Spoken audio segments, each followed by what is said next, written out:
আকাশবাণী খবর পড়ছে প্রবীর ভট্টাচার্য। এখনকার বিশেষ বিশেষ খবর হল, প্রধানমন্ত্রী নরেন্দ্র মোদী ফ্রান্স ও মার্কিন যুক্তরাষ্ট্রে সফর শেষ করে দেশে ফিরেছেন। প্রধানমন্ত্রী বলেছেন, ভারত এবং মার্কিন যুক্তরাষ্ট্র ভারত প্রশান্ত মহাসাগরীয় অঞ্চলে শান্তি, স্থিতিশীলতা এবং সমৃদ্ধির জন্য একযোগে কাজ করবে। মার্কিন প্রেসিডেন্ট ডোনাল্ড ট্রাম্প বলেছেন, বিশ্বের প্রাচীনতম এবং বৃহত্তম গণতন্ত্র মার্কিন যুক্তরাষ্ট্র এবং ভারতের মধ্যে বিশেষ সম্পর্ক রয়েছে। জার্মানি মিউনিখে 61তম মিউনিক নিরাপত্তা সম্মেলন শুরু হয়েছে। বিদেশমন্ত্রী ডক্টর এস জয়শঙ্কর নিরাপত্তা সম্মেলনের ফাঁকে জার্মানির প্রতিরক্ষামন্ত্রী এবং ইউক্রেনের বিদেশমন্ত্রীর সঙ্গে দ্বিপাক্ষিক এবং আন্তর্জাতিক বিভিন্ন বিষয় নিয়ে আলোচনা করেছেন। ভারতের বৈদেশিক মুদ্রার ভাণ্ডার টানা 3 সপ্তাহ ঊর্ধ্বমুখী। কেন্দ্রীয় মধ্যশিক্ষা পর্ষদ সিবিএসইর 10ম এবং দ্বাদশ শ্রেণীর পরীক্ষা আজ থেকে শুরু হচ্ছে। 38তম জাতীয় গেমসের সমাপ্তি হয়েছে। 39তম গেমসের আয়োজক মেঘালয়। আসছি বিস্তারিত খবরে।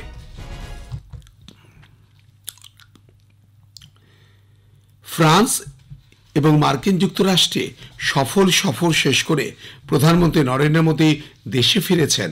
সফরকালে প্রধানমন্ত্রী ওয়াশিংটনে প্রেসিডেন্ট ট্রাম্পের সঙ্গে দ্বিপাক্ষিক বৈঠকে প্রতিরক্ষা ও অর্থনৈতিক সহযোগিতা, প্রযুক্তি, জ্বালানি নিরাপত্তা এবং পারস্পরিক সম্পর্ক সহ আঞ্চলিক ও আন্তর্জাতিক বিভিন্ন বিষয়ে আলোচনা করেন।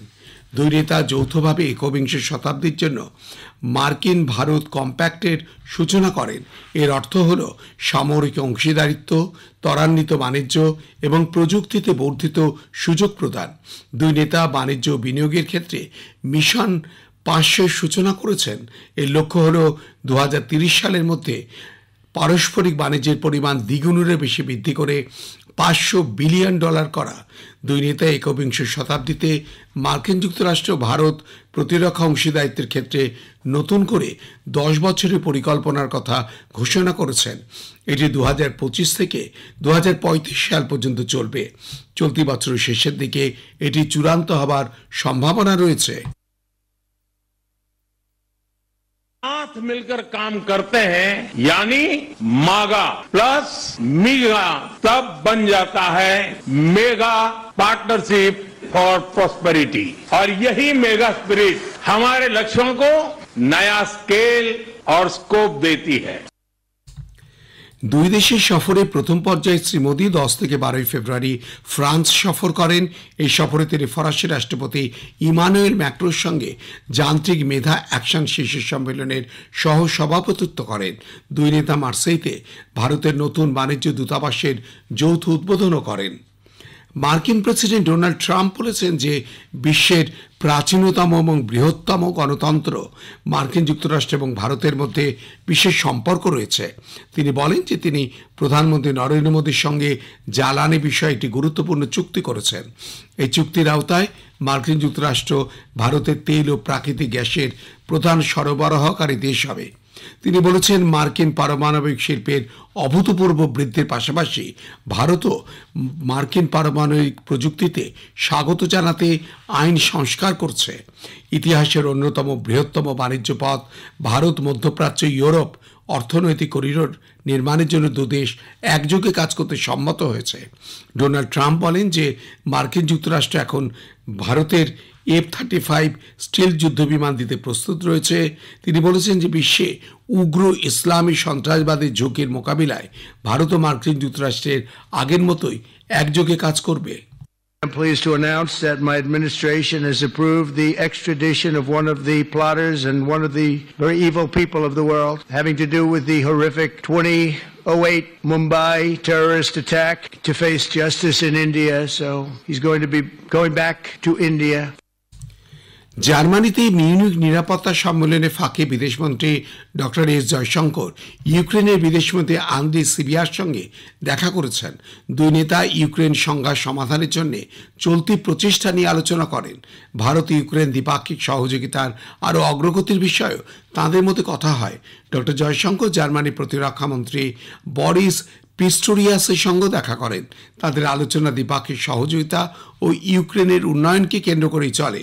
জার্মানি মিউনিখে গতকাল 61তম মিউনিক নিরাপত্তা সম্মেলন শুরু হয়েছে, যেখানে নীতি নির্ধারক এবং বিশেষজ্ঞরা একত্রিত হয়ে বিশ্বব্যাপী নিরাপত্তার চ্যালেঞ্জগুলি নিয়ে আলোচনা করবেন। বিদেশমন্ত্রী ডক্টর এস জয়শঙ্কর মাস্কাটে 16 এবং 17 ফেব্রুয়ারি অনুষ্ঠিত হতে চলা 8ম ভারত মহাসাগর সম্মেলনের ফাঁকে বাংলাদেশের বিদেশ উপদেষ্টা মোহাম্মদ তৌহিদ হোসেনের সঙ্গে দ্বিপাক্ষিক বৈঠক করতে পারেন। বাংলাদেশের বিদেশ মন্ত্রকের মুখপাত্র মোহাম্মদ রফিকুল আলম বৃহস্পতিবার বিকেলে সাপ্তাহিক সাংবাদিক সম্মেলনে বলেন, ভারত ও ওমানের মধ্যে বিদেশ মন্ত্রক যৌথভাবে ভারত মহাসাগর সম্মেলনের আয়োজন করছে। এই সম্মেলন অংশ নেবার জন্য ওমানের বিদেশমন্ত্রী এবং ভারতের বিদেশমন্ত্রী বাংলাদেশের বিদেশ বিষয়ক উপদেষ্টাকেও আমন্ত্রণ জানিয়েছেন। খবর শুনছেন আকাশবাণী থেকে। ভারতের রিজার্ভ ব্যাংক কর্তৃক প্রকাশিত সর্বশেষ তথ্য অনুযায়ী 7 ফেব্রুয়ারি শেষ হওয়া সপ্তাহে ভারতের বৈদেশিক মুদ্রার ভাণ্ডার 765 কোটি ডলারেরও বেশি বৃদ্ধি পেয়ে 63,826 কোটি ডলারে পৌঁছেছে। এই নিয়ে টানা 3 সপ্তাহ বৈদেশিক মুদ্রার ভাণ্ডার বৃদ্ধি পেল। এছাড়া সোনার সংগ্রহ 130 কোটি ডলারের বেশি বৃদ্ধি পেয়ে 7,220 কোটি ডলার ছাড়িয়ে গেছে। অন্যদিকে কেন্দ্রীয় ব্যাংকের তথ্য অনুযায়ী স্পেশাল ড্রয়িং রাইটসের পরিমাণ 1 কোটি 10 লক্ষ ডলার কমে 1,787 কোটি ডলারে পৌঁছেছে।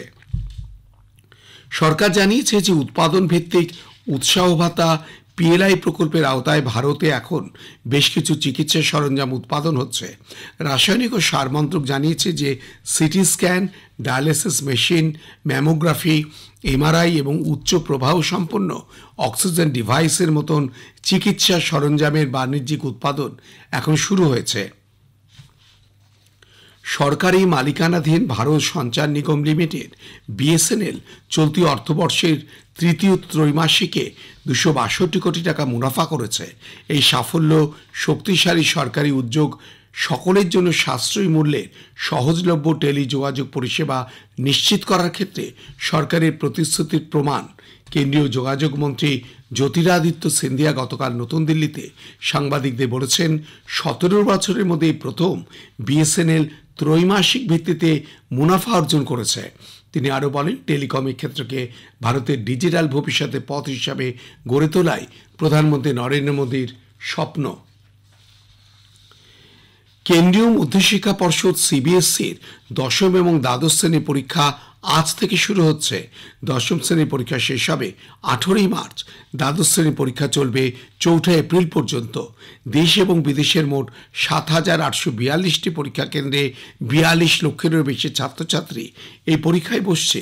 দুটি পরীক্ষায় নেওয়া হবে সকাল 10:30 থেকে দুপুর 1:30 পর্যন্ত। এবার মহাকুম্ভের খবর।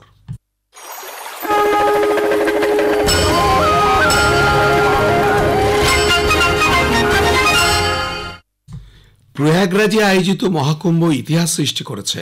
এটি বিশ্বের প্রথম এমন কোনো অনুষ্ঠান যেখানে 50 কোটিরও বেশি মানুষ সরাসরি অংশগ্রহণ করেছেন। এখনো পর্যন্ত 50 কোটি 4 লক্ষেরও বেশি পুণ্যার্থী ত্রিবেণী সঙ্গমে পুণ্য স্নান করেছেন।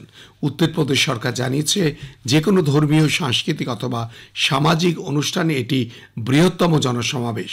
ওই সরকার আরও বলেছে, মার্কিন যুক্তরাষ্ট্র, রাশিয়া, ইন্দোনেশিয়া, ব্রাজিল, পাকিস্তান এবং বাংলাদেশি জনসংখ্যার মহাকুম্ভে অংশগ্রহণকারী মোট পুণ্যার্থীর থেকে কম। কেন্দ্রীয় স্বরাষ্ট্রমন্ত্রী অমিত শাহ গতকাল উত্তরাখণ্ডের হলদিয়ানিতে 38তম জাতীয় গেমসের সমাপ্তি অনুষ্ঠানে প্রধান অতিথি হিসাবে উপস্থিত ছিলেন। প্রতিযোগিতায় বিজয়ীদের অভিনন্দন জানিয়ে শ্রী শাহ এখানে পরিবেশ বান্ধব নানা উদ্যোগের প্রশংসা করেন। ভারতীয় অলিম্পিক অ্যাসোসিয়েশনের সভাপতি ও সাংসদ পিটি ঊষা আনুষ্ঠানিকভাবে এই ক্রীড়া প্রতিযোগিতার সমাপ্তি ঘোষণা করেন। শ্রী শাহ জাতীয় গেমসের পতাকা মেঘালয়ের মুখ্যমন্ত্রী কনরাড সাংমার হাতে তুলে দেন। 39তম জাতীয় গেমসের আয়োজন করবে এই রাজ্য। শেষ করবার আগে খবরে বিশেষ কিছু অংশ আর একবার।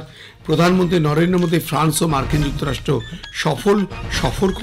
সফর শেষ করে দেশে ফিরেছেন। প্রধানমন্ত্রী বলেছেন, ভারত এবং মার্কিন যুক্তরাষ্ট্র ভারত প্রশান্ত মহাসাগরীয় অঞ্চলে শান্তি, স্থিতিশীলতা এবং সমৃদ্ধির জন্য একযোগে কাজ করবে। খবর শেষ হলো, পরে খবর স্থানীয় সংবাদ একটু পরেই।